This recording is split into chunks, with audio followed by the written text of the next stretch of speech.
Assalamualaikum warahmatullahi wabarakatuh.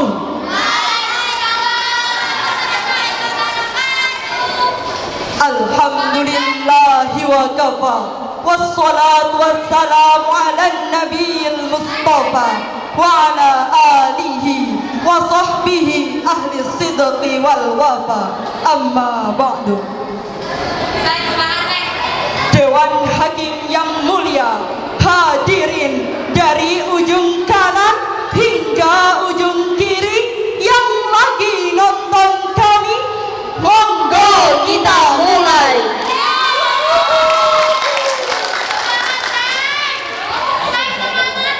Hadirin, welcome to Indonesia, negara berjuta keindahan tapi juga permasalahan.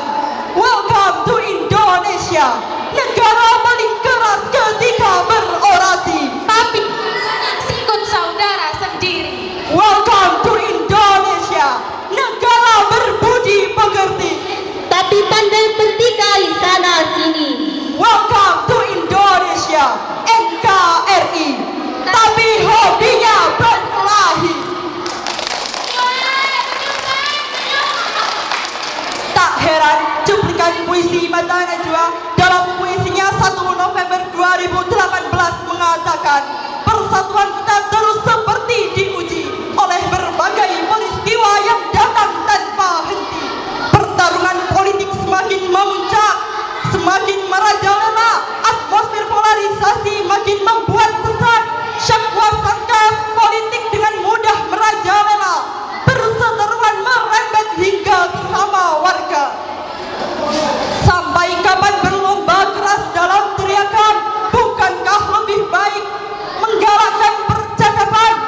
Oleh karena itu hadirin, mempertahankan NKRI dengan dakwah politik dan dakwah budaya berbasis akhlak mulia adalah pemasaran Al-Quran pada kesempatan yang penuh berkah ini dengan berlandaskan Al-Quran surah Ali Imran ayat 105 sebagai berikut. A'udzu billahi minasy syaithanir rajim. Bismillahirrahmanirrahim. Wa la takunu kalladzina tafarraqu wa ikhtalafu min ba'di ma ja'ahumul bayyinat wa ulaika lahum 'adzabun 'adzim. Dengan menyebut nama Allah yang lagi Maha Pengasih lagi Maha Penyayang. Dan janganlah kamu seperti orang yang berjarak dan berselisih setelah sampai kepada mereka keterangan yang jelas. Dan mereka itulah orang-orang yang mendapat azab yang berat. Tafsir Ibnu Katsir karya Muhammad Nasib Ar-Rifai menjelaskan, melalui ayat ini Allah Subhanahu wa taala melarang umat ini menjadi orang-orang seperti umat terdahulu yang bercerai-berai di antara mereka sehingga mereka meninggalkan amar ma'ruf nahi mungkar. Kemudian diperjelas oleh Profesor Dr. Quraisy Shihab dalam tafsir Al-Misbah volume 2 halaman 176 menjelaskan secara terperinci bahwa yang dimaksud dengan kalimat wa la takunu kalladzina tafarraqu wa ikhtalafu ialah Allah melarang orang-orang beriman untuk menjadi serupa dengan orang-orang yang berkelompok soal prinsip ajaran-ajaran agama serta kemaslahatan umat dan berselisih dalam tujuan mementingkan kelompok dan terbawa oleh keinginan hawa nafsu ataupun kedengkian sehingga mereka saling mengkafirkan dan membunuh. Penjelasan tersebut nyatanya sangat cocok dengan sejarah Indonesia. Hukamnas.com 8 Juni 2018 mencatat ada 5 contoh perang saudara yang sangat dahsyat di Indonesia. Perang ideologi. Yang pertama, perang saudara di Ambon. Perang saudara Muslim Kristen di Maluku Tengah. Perang saudara di Papua. Perang saudara di Sigi Sulawesi Tengah. Dan yang terakhir, Perang saudara di Lampung. hal ini tak lain disebabkan oleh perbedaan ras dan agama.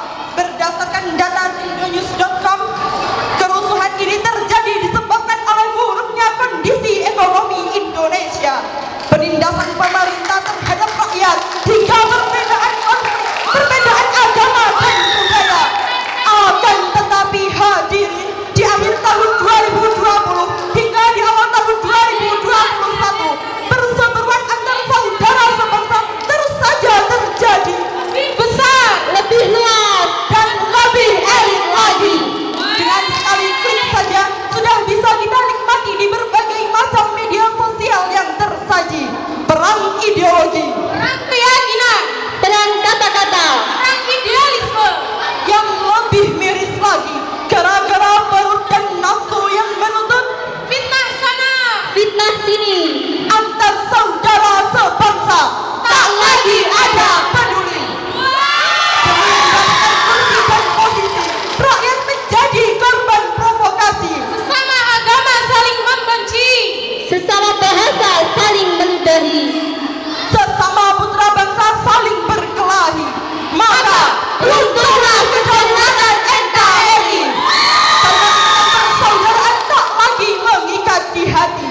Oleh karena itu hadirin, sebagai rakyat bertumpah darah Indonesia, Daging kita adalah hasil dari bumi Indonesia.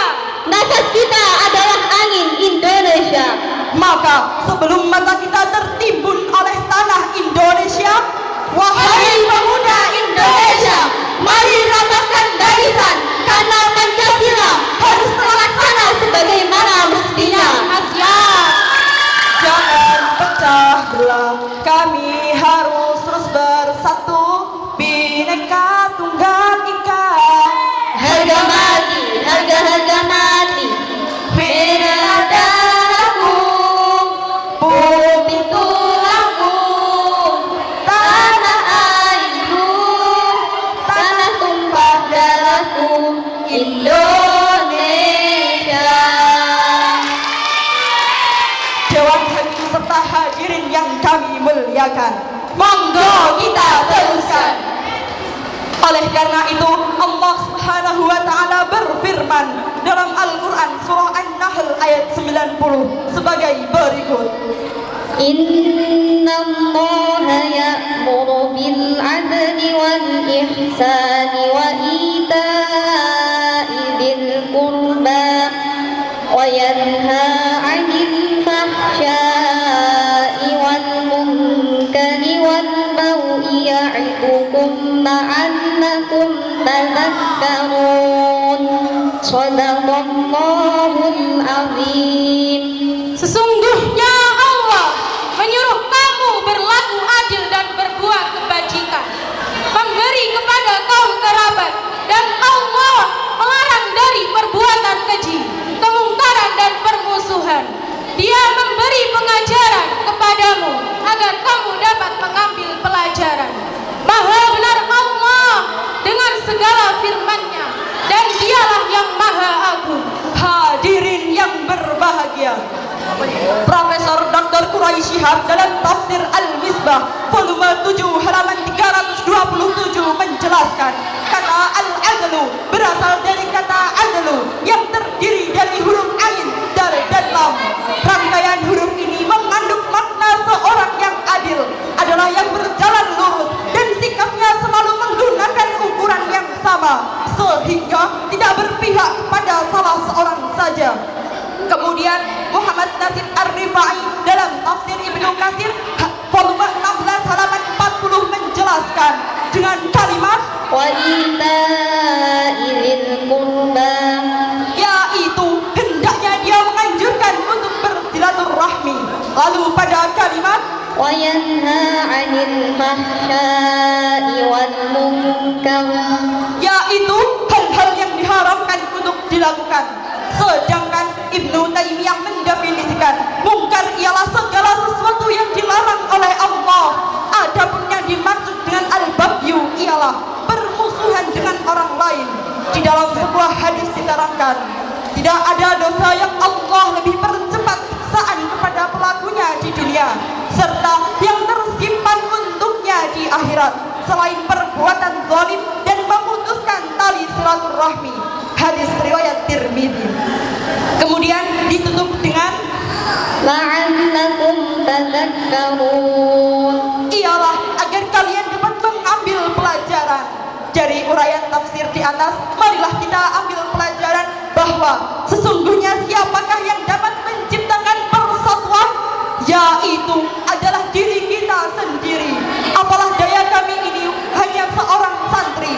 Akan tetapi jangan salah duhai bapak ibu guru dan temanku sekalian, marilah kita bersama-sama menggunakan kekuasaan kita ini dengan seadil-adilnya, menciptakan kehangatan harmoni, membangun rasa jujur dan tanggung jawab yang tinggi. Jangan pernah lagi menyulit api dan emosi karena akan membakar persatuan dan kesatuan negara ini. Kepada seluruh hadirin, simaklah janji kami